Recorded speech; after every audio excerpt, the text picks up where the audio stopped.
skeletons and shivers down your spine.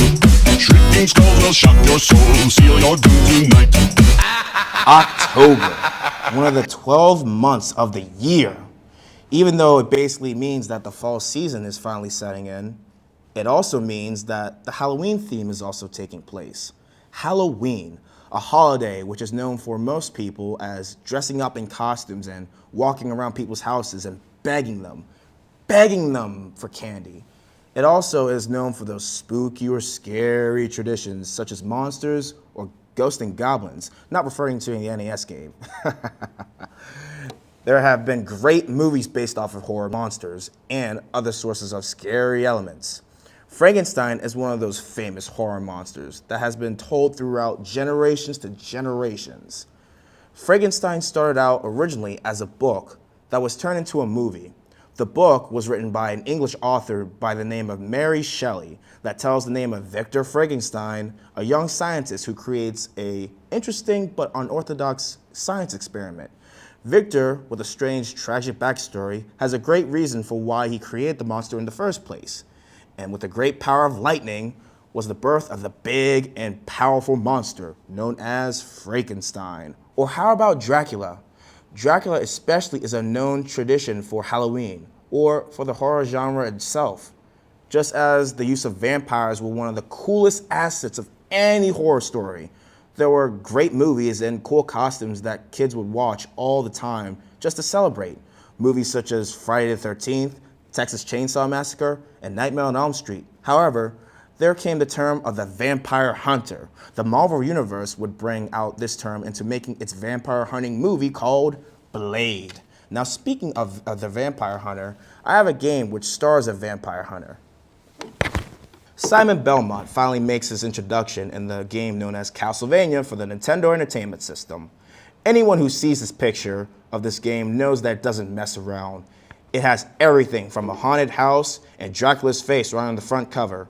You also see the character who you play as, who carries a whip to defend himself from all kinds of monsters.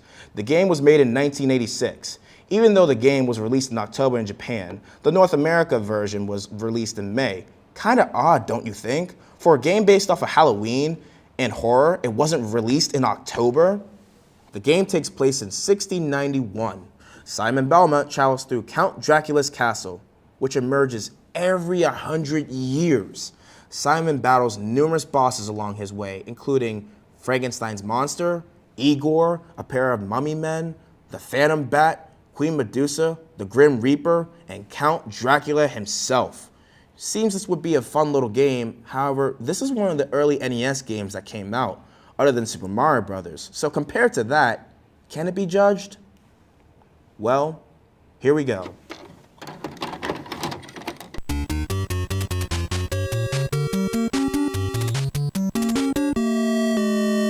Now that's an intro. You take your journey to go to Dracula's castle, about to be on your way to face Dracula himself.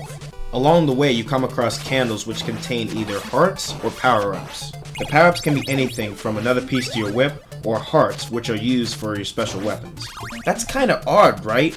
I mean, for games in general, a heart doesn't count for anything other than health. In other games like Legend of Zelda, a heart can be used for something as simple as restoring your health, or an extension to your life bar. However, in the world of Castlevania, that's very common. You can also restore your health too, by going to a random wall and hitting it, indicating that a piece of meat, which the game describes as a pork chop, brings back some of your health that you lost. Like that right there. How was I supposed to know a piece of meat was going to be on the staircase? This game really isn't focused on secrets, but seriously, there should be some indication telling us that there's something back there. In a better game such as Zelda, there's always some crack in the wall, or a rock telling us that there's something back there. It really doesn't matter when it comes to the amount of your health bar. Let me point out a very important piece of information. This game is extremely hard.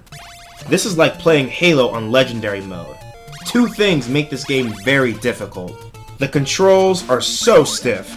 I'm not talking about just moving around, which you can do just fine. I'm talking about attacking and jumping. These two things are very hard to control. For one thing, you can't control where you land. Everything has to be precise. If you try to jump with any sort of delay, then you would instantly fall down.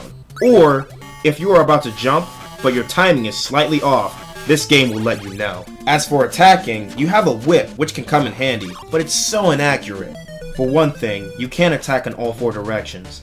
If you try to attack someone behind you, you would have to turn all the way around and try to hit it that way. And most of the enemies are so short that they would actually hit you first before you hit them. When you get hit by an enemy, it drains so much of your health. There is no balance to where an enemy can just take 2 dots of health. Most of the time, they take away 25 to 50% of your health bar. But whenever you try to hit them, it takes like 10 hits to kill an enemy. It's ridiculous.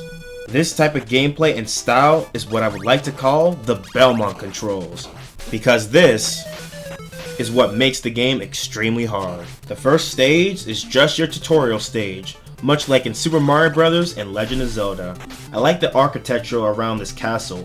The backgrounds to me look like something ripped right out of a horror movie.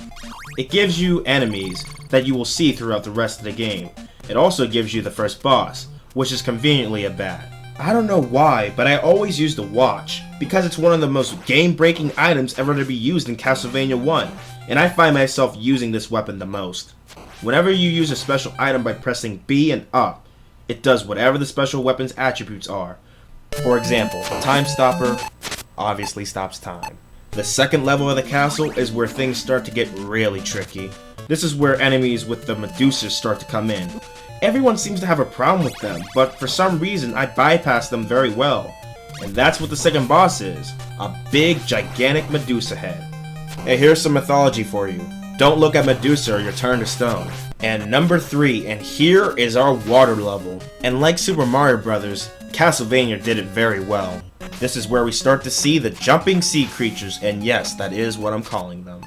But then there comes times where this game reminds you that it's an early NES game. Sometimes items fall down, and other times they don't. And some of the jumps are outrageous. Oh, come on, how did I not make that? Okay, I'm making my jump. Wait, what? I went right through that. Oh, and there goes my biggest problem that I have with this game. Every time when you get hit, you fly back. And most of the time, it leads to an empty space where you would fall right to your death. Then you go up to the stairs and reach to the second part of the level, where the most annoying enemies in this whole entire game, the Gargoyles, make their appearance.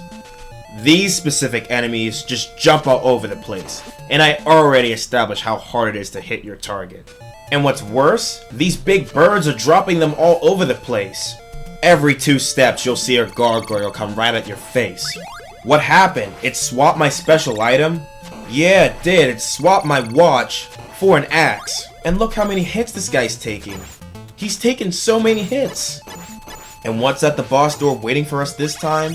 A gargoyle. And a Frankenstein monster. Honestly, Frankenstein isn't hard to beat. It's the gargoyle that's a pain. It took me a couple tries, but I finally got his pattern down. Which also reminds me, every time when you beat a boss, you get this red orb that restores all your health. But it's kind of pointless. Level 4 doesn't mess around at all. It throws everything out your way, from gargoyles, Medusas, Arabian Nights, skeletons, everything's in your path. Everyone's trying to stop you. The Arabian Nights especially will beat you up so bad and take your lunch money without regretting it. And Medusas swarm around and try to block your attacks from the Arabian Nights. And if the Knights hit you, it's 25% of your health. 4 hits and you're dead. Good luck.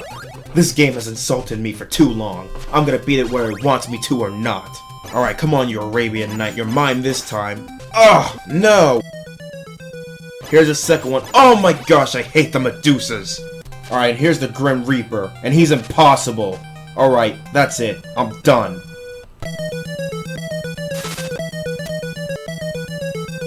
Man, this game is impossible. These are the type of games or the reason why cheat codes were invented. But I'm not doing that, because I'm going to do this straight. Usually if a game is too hard or too frustrating, you turn off the console and return to it later. But look, there is no way to save the game. Back in the early 80s, there weren't that many games that could save. So I'm going to do this all in one go. Now, let's continue the game. Even though that the Grim Reaper is very hard, it's nice to see that one of the biggest horror monsters of all time takes orders from Dracula. Like the game is symbolizing, oh yeah, even Dracula can cheat death. Alright, you Geest Reaper, I'm almost there. Almost there. Yeah, I got him! Now to the final boss. When you get to Dracula, make sure you stock up on hearts. There's actually a weapon here that Dracula is weak to, but only in his second form. This is a technique that most gamers would use whenever they face Dracula, and honestly, I've done it too. Dracula's second form might not be so hard, especially with his weakness right in the same room. It's the first form that's been a pain to get by. You have to hit Dracula on the head, specifically. If you try to hit him anywhere else, it doesn't count. Once you finally get him into his second form, and shoot his head right out of his castle, then you'll finally beat the game. And there you have Castlevania 1 for the Nintendo Entertainment System. The castle crumbles all the way down, and then there come the credits. Wait, what? James Banana? Christopher B? Bela Lugosi? Mick Shreks? Love Chaney Jr.? What kind of credits are these? I don't know if even the names were some relatable coincidence or just the people who made previous versions of the story Dracula. Whatever the case is, this game was really a decent game. Regardless of all of its flaws, this game was only the beginning of a good legacy of horror games. Now there was another game who reflected on its glory called Ninja Gaiden. You want to know more about the game? Well, maybe next time. I'm Donnie Bryant, and I'll see you next time on Historics. Game on.